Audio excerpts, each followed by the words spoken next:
Honorable audience, it is necessary for me at this pertinent moment in history to skip my usual formalities and niceties. Why? Because it is 7:35 p.m. on May the 12th, 2012, and in exactly 322,254 minutes, the world might end. According to the Mayan calendar, this date is set as December the 12th, 2012. And according to the doomsday clock, this is set to occur between 11:55 p.m. and midnight. So each moment spent trying to convince you that we have not a moment to spare on trivial details is a moment lost in the huge amount of work that needs to be done in these crucial last thousands of minutes. Not only do we need to find an appropriate vessel to guide us through this cataclysm, but we need to dance.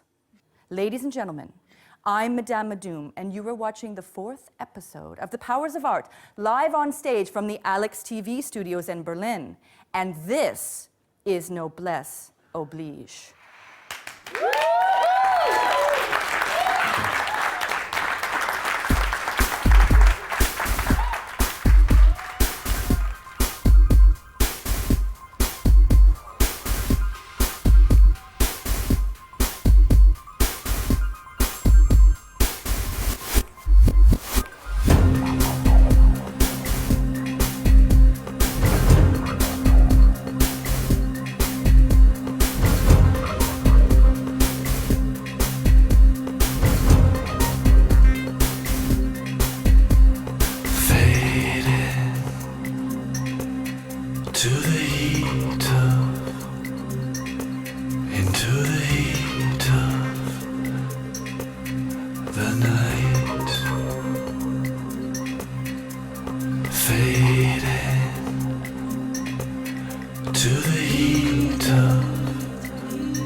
Marina, it's great to see you up and moving about with such youthful abandon. How are you feeling here today with us in the studio? It's perfect now, you see, it's dark, it's Yeah. very dramatic light, and I think we should continue without stopping. You are the 14th avatar, but you say that this embodiment may soon come to an end. Is this a recent concern of yours? You know, it took me about 40 years of my career to actually come to the idea that I, by now, have to think about my legacy, have to think what I'm going to leave behind me. You know, when you're 65 years old, you really start thinking about dying, and you start thinking what is like a last period of your life. And, you know, it can be 5 years, can be 10, can be 20, I don't know. But I still think that this is the moment of legacy. So you could live another 20 years, but there is this whole 2012 end of the world rumor, and everything could be lost, including your legacy. This is a serious thing. Yes, indeed. So you need to find the 15th avatar. But isn't this a bit crazy? You're not even dead yet. So it's not crazy, you know, there is something there. And to make even these things more interesting, I now work with scientists, and I put these EEG caps that you actually can study your brain waves in the moment of serving another person. And you can visualize two brains, what is happening. And now we're analyzing data, is American and Russian scientists doing it. So to really understand that actually that kind of exchange of energy, which is invisible and immaterial for our eyes, actually have an enormous amount of information. And something is happening on the scientific level, not just artistic. So I will pretty much soon prove that I'm not crazy at all. Well, it's a crazy world. But let me just explain to the audience a little bit more what you've been working on.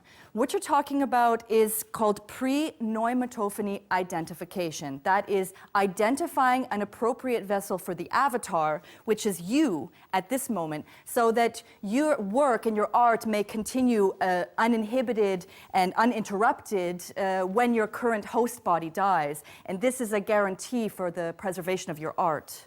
You see, a human being really want to preserve his ideas and his work as the only thing that can live after he die. So for me, it's not really preserving my own work, it's more preserving idea of performance who have to live through the younger generation of artists. Thank you, Marina. The phoenix rising from the ashes, just like the beginnings of performance art in the year 1600 with the Dominican friar and performer Giordano Bruno, who is the first avatar of performance art. So I'd like to take this opportunity to introduce the official committee that has been elected to identify the 15th avatar. So we have Angry Ingrid with us today. Angry? Angry?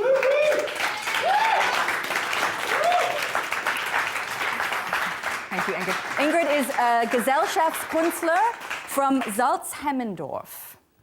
And we have Dan Pye with us today.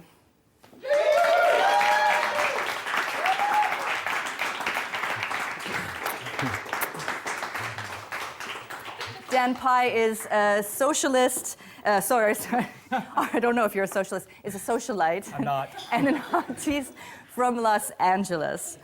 Okay, I already had a talk with Marina, but I have a couple of questions for the two of you. So there is a debate about whether reincarnation is a good thing, which is a view shared by most New Age religions, or whether it's a bad thing, which is the opinion of most ancient Eastern religions. What's your view? For me, it's not a matter of good or bad. It's terrible. Reincarnation is terrible. The word reincarnation, there is the word carne, which comes from Spanish for meat. And I am a vegetarian, and I feel that reincarnation has made a mistake from the very beginning by transferring souls into anything other than plant proteins. I mean,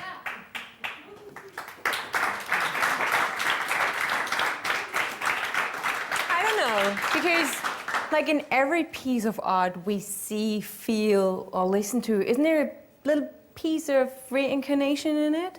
I think reincarnation is just going to be like that, just even better. So sounds like you said a little piece of meat. There's something weird about it, reincarnation. I wasn't talking about you. Okay, so just to clarify, when we speak about the avatar, we are referring to the definition, a variant, phase, or version of a continuing basic entity, or in layman's term, a new body for Marina.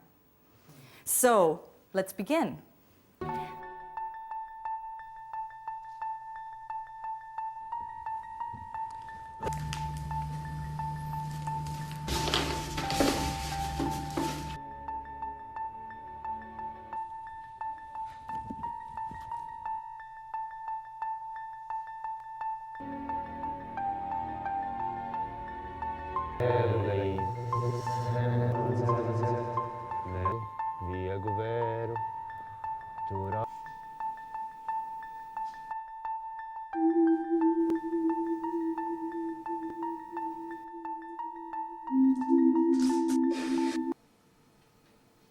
The time is now to take this search to the next level. Council, you have a number of tests which you would wish the artist to participate in. Could you explain a little bit more? Sure, that's right. Artists, we have 5 tasks for you to accomplish. You will both do these tasks simultaneously and at the same time. Let's get the artist on stage. We will tell you before each task exactly what it is you have to do. Each take 1 baguette and at the same time do something with it. Yeah.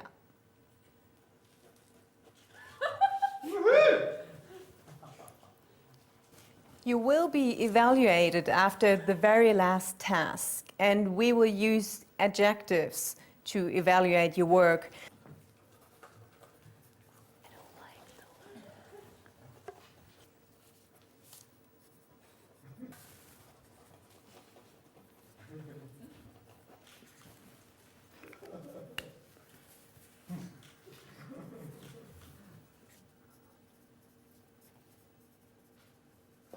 So the next task is, we have 2 objects here. Please, each of you choose 1 object and then give it to someone in the audience.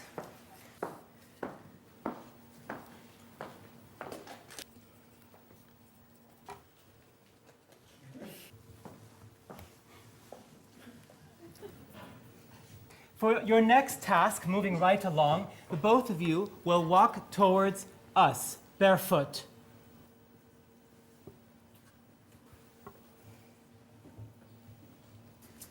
We have here the very popular and famous book that most people have read, Yoga for Pets.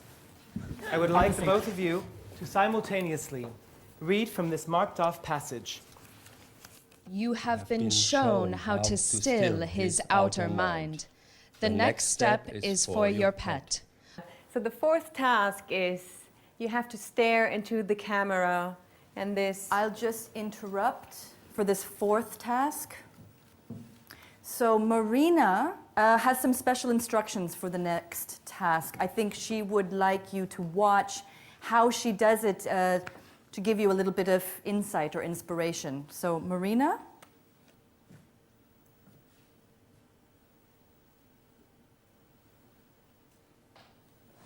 Okay.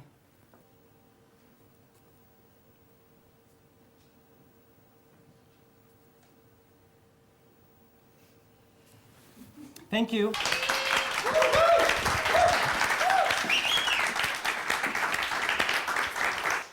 Well, first of all, we just want to say thank you, and just please remember that this is not an evaluation on your performance careers. We're talking about a much more dire situation. Who will be the next vessel? Could I just, I think Marina has something to say, I think, first before you guys start. Marina?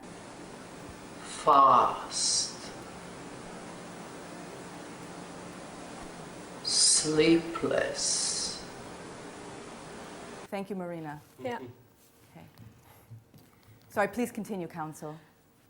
I think we really found the best competitors in this competition. You're really 2 great people, and I'm really glad that we had you on here. You know what So- I was most impressed by, has something to do with Brina.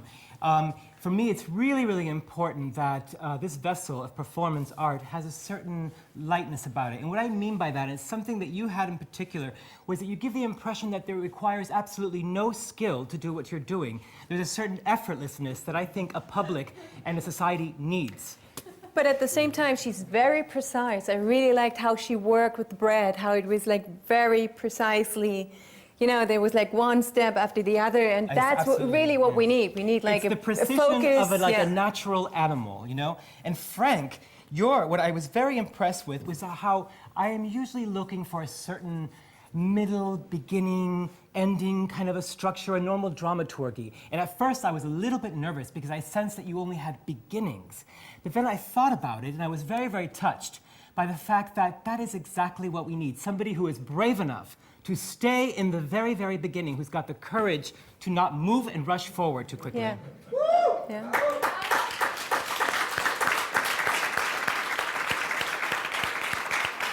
Yeah, I think so too.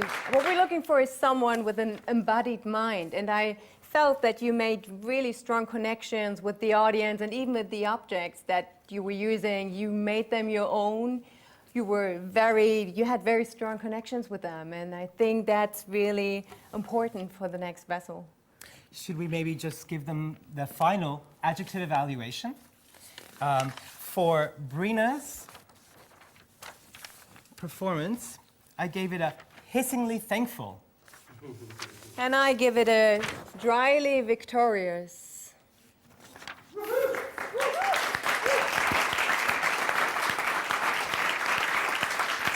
Frank, I gave you a briefly mammoth. And I'm going to give you an atrociously creepy.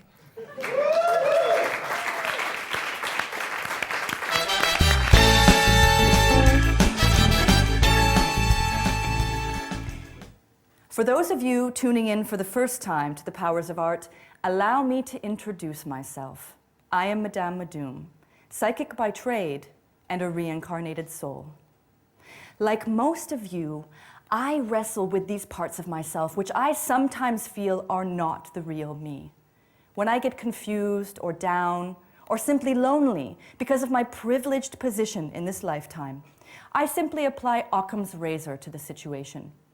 The simplest explanation for these gifts that I have received in this lifetime must be that I earned them in the last. So I just relax, allow the powers to be to do their thing, and just simply do what I do best, talking about the pseudosciences. So I'd like to talk to you all today a little bit more about reincarnation. There are a lot of gray areas and spin-offs within this area of esotericism. So, let's begin with classical reincarnation. This means that something of the consciousness of the deceased is transferred into a new body somehow. And as this body grows, only one united consciousness then persists through time. Now, things begin to get a little blurry here already. How much is the old you? How much is the new you? Then we have channeling, which is temporary, intermittent, past life invasion. This means your present body is temporarily invaded by another soul, most likely one that you've been in the past, but not necessarily so.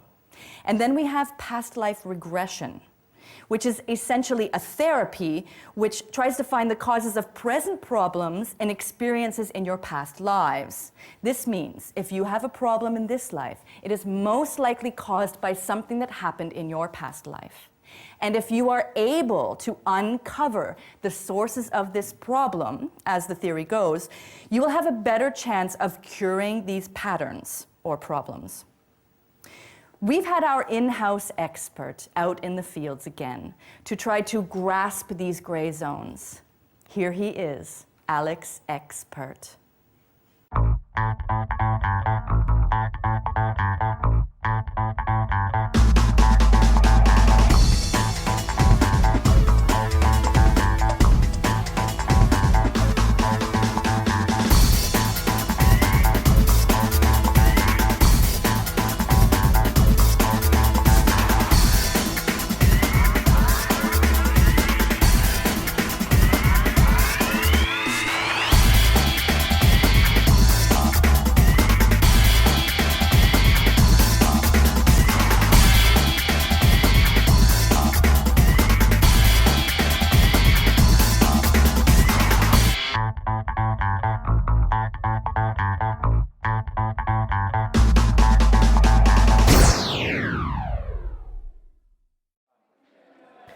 Nature uses art to remove the obstacles that stand in the way of her perfect expression.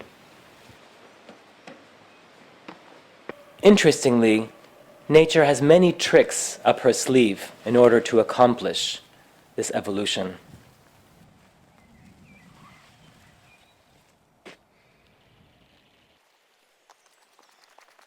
Least known, but actually most common, is the transference of great artistic souls into the bodies of new artistic geniuses.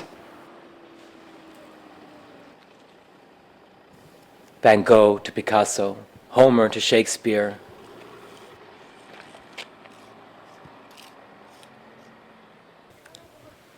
Reincarnation and the reappropriation of artistic ideas has always been the realm of knowledge of psychics and other metaphysicians.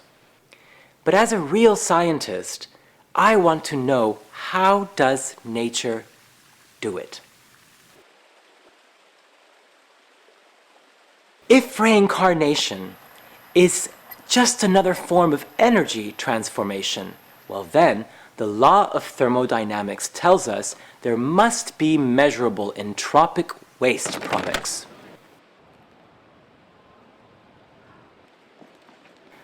I believe that I can find these traces of entropic waste.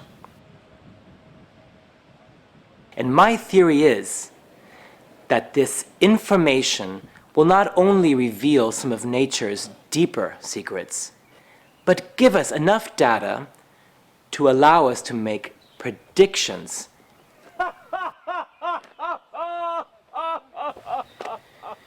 How do I start?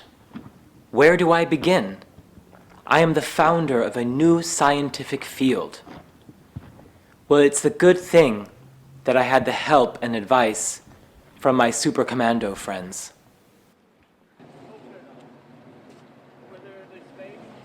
Face this task like a painter facing a black canvas. It's like you're an actor who forgot his line. It's like you're a ballerina and you broke your toe. This made perfect sense to me.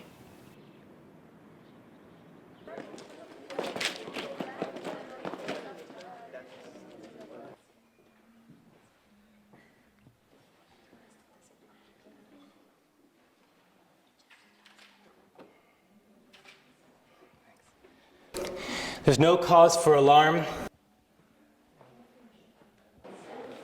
There's a lot of quantum fluctuations happening.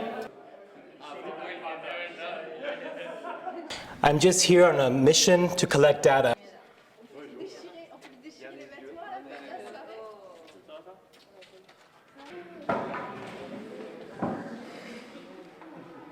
I'm going to be having to enter some of your peripersonal spaces and scan to check for these wastes.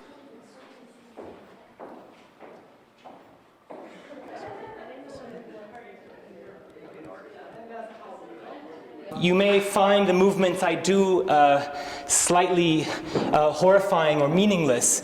I apologize for that. But be assured that no harm will come to anybody. Don't worry about it. You're safe.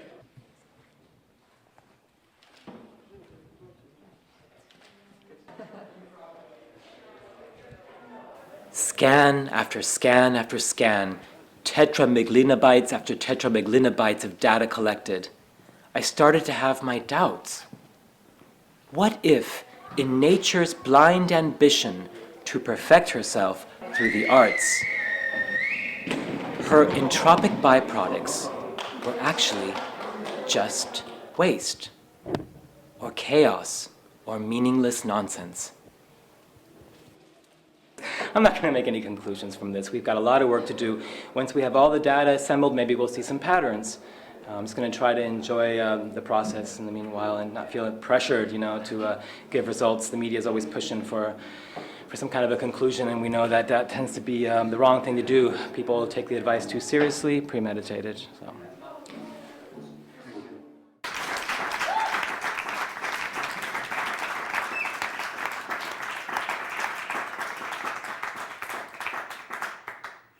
Galileo said nature does not multiply unnecessarily, that she makes use of the easiest and simplest means for producing her effects, that she does nothing in vain, and the like.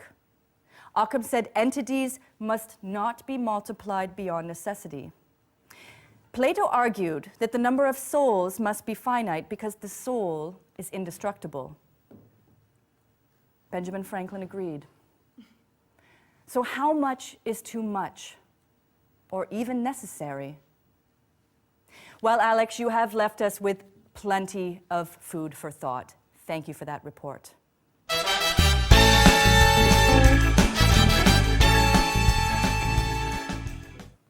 Once again, noblesse oblige.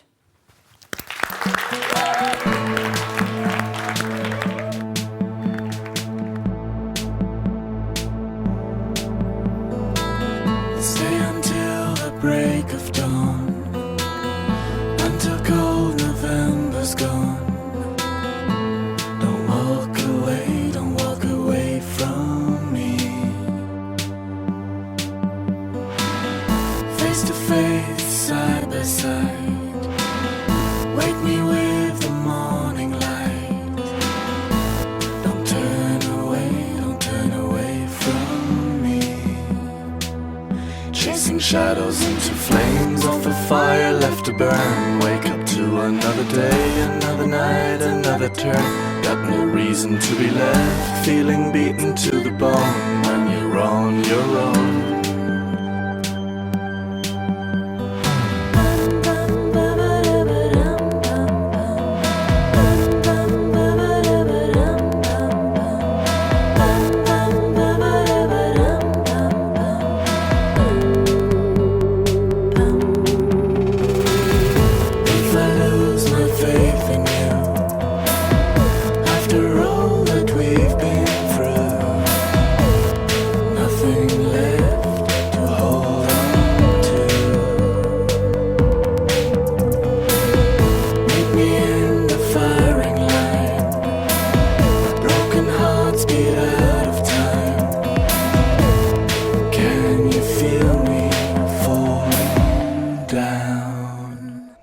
Shadows into flames of a fire left to burn. Wake up to another day, another night, another turn. Got no reason to be left feeling beaten to the bone. When you're on your own.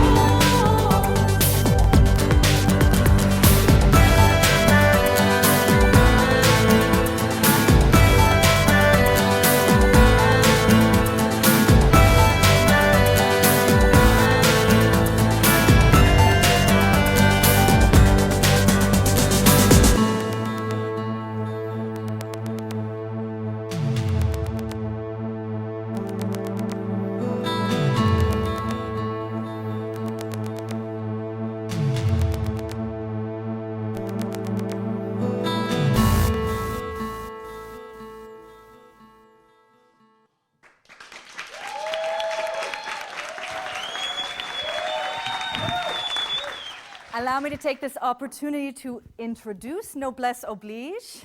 So they are Valerie Renee and Sebastian Lee Phillip. But as we know, we are actually more, or perhaps less, than who we think we are in this lifetime. We've been talking about reincarnation in its classical sense, but also in its other forms dealing with the soul after death, so channeling and past life regression.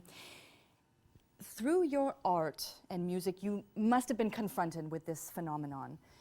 Let's talk a little bit about your past life experiences, or perhaps certain souls that have managed to break on through channeling, or perhaps there are certain beings that you've been working on to come in contact with.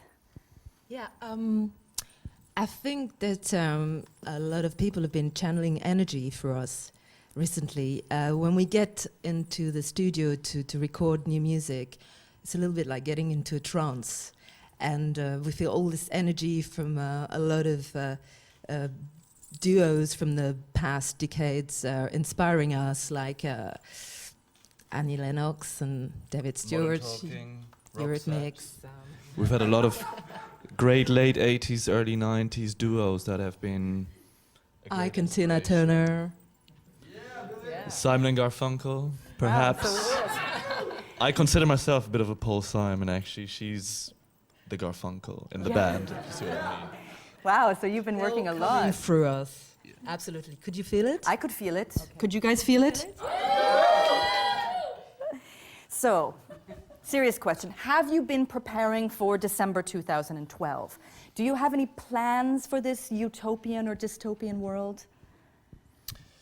Well, being a fatalist, I do tend to look at the bright side of things and think this complete collapse might actually be a good thing, you know? This sort of, I like this idea of going back to basics, just structures being destroyed and perhaps just, you know, music-wise getting back to sit around the fire, singing songs, being happy and, you know, all of that stuff.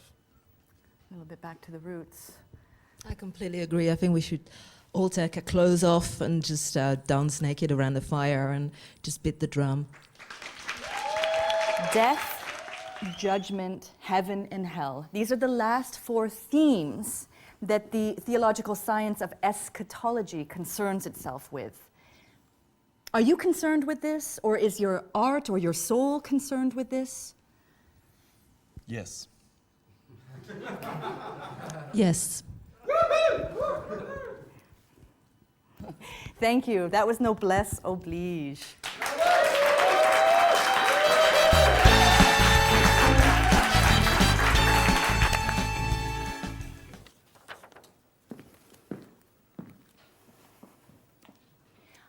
I don't want to state the obvious here, but I think it's time we apply time wave zero. I feel moments of increased novelty. The universe's teleological attractor is increasing interconnectedness as we speak.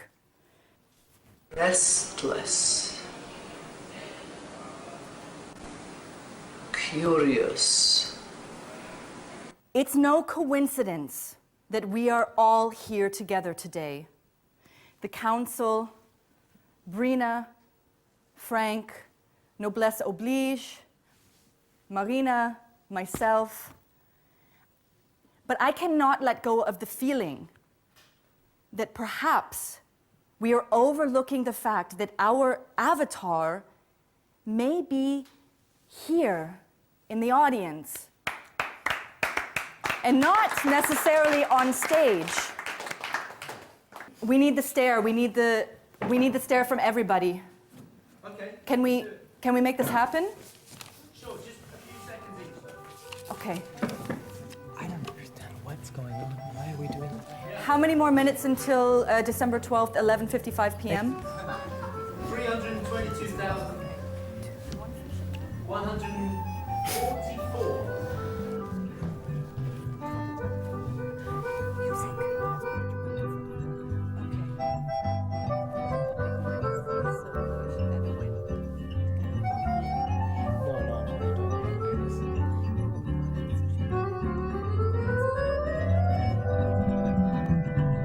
Marina, Marina, oh Marina, ti voglio al più presto sposa. Marina, Marina, oh Marina, ti voglio al più presto sposa. Oh mia bella mora, no, non mi lasciare, non mi devi rovinare. Oh no, no, no, no, no. Thank you for joining us today for the fourth episode of The Powers of Art. This process is going to take a little while, so I would just like to say good night and goodbye to our viewing audience out there. And please stay tuned next time when The Powers of Art takes this battle to a virtual level.